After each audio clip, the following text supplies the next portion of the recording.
Oh, hey, just making some labels. Listen, real important things to update you with. I'm Chris Martenson of Peak Prosperity, and it is Friday, March 16th. Listen, we've got a new report up on the site written by Adam Taggart, and it's called Bankers Are Evil. And I'll get to why we're using that fairly significant language at this point. What happened this week, most notably, was the Federal Reserve raised interest rates by another range of another quarter point, widely anticipated. They said they were going to do it. No surprise, of course. The only surprise is that naturally stocks and bonds both decided to go up on this news. It's just like another wall of money hitting the world. And that's not how that's supposed to work. It's supposed to be that when you raise interest rates, you're making the world a little tighter. There's a little less money out there. Of course, the Federal Reserve doesn't have to do that anymore in terms of really pulling money in because the central banks are all in collusion. So this is a world that increasingly walks like a fraudulent duck, quacks like a fraudulent duck, acts like a fraudulent duck. Listen, it's fraudulent. It's fraudulent at this point. And if you needed anything to really cement that, how about today's newspaper in the Wall Street Journal? Again, this is today, Friday, and notice what it says here. It says, in unusual turn, Goldman, meaning Goldman Sachs, snaps up bad home loans. Let's look into this a little bit, because this is actually pretty interesting. What's fun is that you can get your propaganda usually out of the first 3 or 4 paragraphs. So this all sounds really, really nice here. It says Goldman is trying to make money even as it looks to fulfill terms of a government settlement that calls for it to help struggling homeowners. Isn't that sweet? Helping struggling homeowners. That's great. That sounds fantastic. The way it works is that Goldman is going to fix up loans that it bought from Fannie Mae by helping borrowers get current, and it gets credit for doing so from regulators and then hopes to later sell the debt when people are paying consistently again at a profit.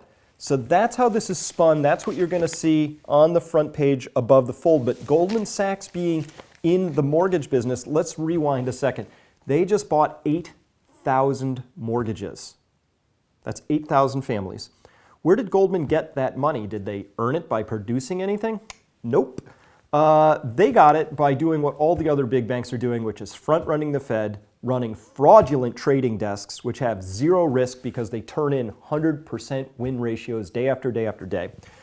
But more significantly, as is usual for this propaganda outlet, we have to turn to the inner pages to get a sense of what's really happening. Because if you only read the front page, Goldman is helping struggling homeowners while it seeks to fulfill the terms of a deal it struck. And remember, that deal was because they did fraudulent activity. Remember, the deal originally was, and nobody went to jail at Goldman for this, they created the toxic subprime mortgages that blew up, but also bet against them. So they made them and made money making them and made money betting that they were going to blow up because they knew they made some things that were going to blow up. So they got fined for that, $5 billion. So now let's burrow in just a little bit, go a little deeper here. Ooh, now that we're on page A7 and we go in a few paragraphs, we read this. In some cases, though, instead of modifying the loans to help the struggling homeowners, Goldman is quickly recouping money by foreclosing on homes and selling them. That doesn't sound like it's helping struggling homeowners much, right? You buy their bad debt on pennies on the dollar and then kick them out of their homes and sell their homes.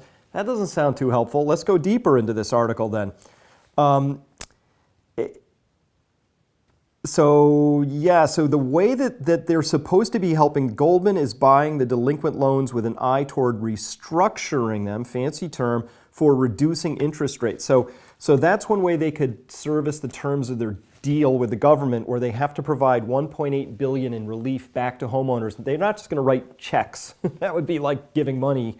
They don't do that. They're in the business of making money. So what they're going to do is restructure the loan. So let's imagine you're one of these 8,000 homeowners and you're paying 4% on your mortgage, and that has a value. And then Goldman will say, we'll restructure that at 3%. They shave a full percent off. Whatever that saves you, they'll take that and say, hey, that's like we gave them money. But of course, Goldman gets its money for 1%. So it's still making a 2% vig on this. Get it? But wait, let's go further. Final piece here.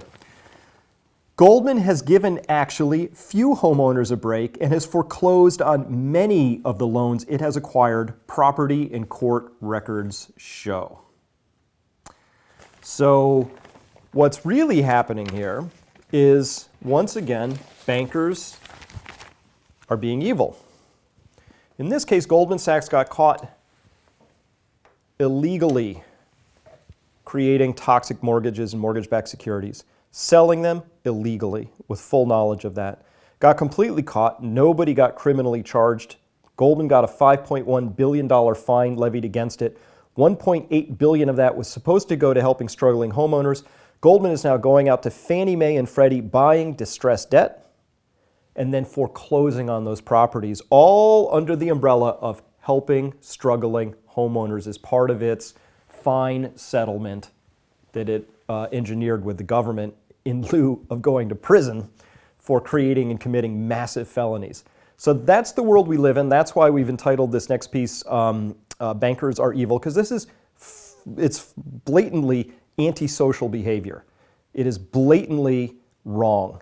And it's not amoral, it's now immoral. And the people who are behind this, here's the typical arc of a banker's life. They do this for a while, they make a lot of money, then they feel real bad, they give a few percent back to charity, and then they go do yoga retreats in New Zealand for the rest of their days or something like that.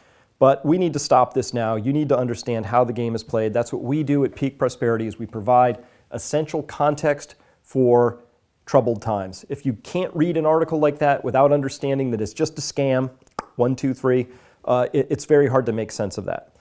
If you understand the fraudulent nature of the world we live in and you want to do something about it, please come with us to the Row Seminar. We hold once a year, just a couple of spaces left. That's April 6th to 9th. You can see a link to that at our website. And come on by, we'd love to see you, just a few more spaces. So with that, I'm Chris Martenson. We'll see you next week.